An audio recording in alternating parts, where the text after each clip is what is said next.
नमस्कार, मी निकिता. आपण पाहतायत LS मराठी. पाहुयात महत्त्वाच्या घडामोडी. राज्यात अनेक ठिकाणी मुसळधार पाऊस, अनेक ठिकाणी शाळांना सुट्टी जाहीर केली आहे. प्रशासन पावसाच्या परिस्थितीवर लक्ष ठेवून आहे. देवेंद्र फडणवीस यांचं वक्तव्य. वाशिमच्या मंगरुळपीर तालुक्यातील कवठळ इथं बाजारात रस्ता ओलांडताना भरधाव कारने चिमुकलीला उडवलं. अपघाताचा थरारक सीसीटीव्ही व्हिडिओ 3 दिवसांनी समोर.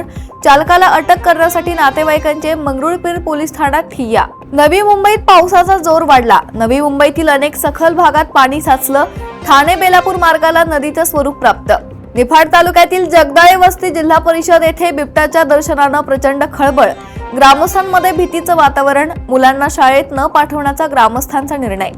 उरणमध्ये सकाळपासून मुसळधार पाऊस. उरण नगर परिषद नगराध्यक्ष आणि अधिकारी रस्त्यावर उतरून आढावा. पंचगंगा नदीचे पाणी पातळी 23 फुटांपर्यंत पोहोचली. कोल्हापुरात NDRF पथक दाखल. पंचगंगा नदीकाठच्या गावकऱ्यांना सतर्कतेचा इशारा. नाशिक TCS कंपनी बळजबरीने धर्मांतर अत्याचार प्रकरणात जामीन अर्ज न्यायालयाने फेटाळले. आरोपांचे गांभीर्य आणि तपासाची स्थिती लक्षात घेऊन न्यायालयाचा निर्णय. वाशिममध्ये गोवंशाची अवैध वाहतूक करणाऱ्या 2 ट्रकवर पोलिसांची कारवाई. वाहनांसह जनावरे ताब्यात. वाशिम ग्रामीण पोलिसात कायदेशीर कारवाईची प्रक्रिया सुरू. भिवंडीत पावसामुळे कामवारी नदीची पाणी पातळी वाढली. आजूबाजूच्या परिसरातील घरांना पुराचा धोका. आपत्ती व्यवस्थापन विभागाकडून परिस्थितीवर नियंत्रण ठेवण्याचा प्रयत्न.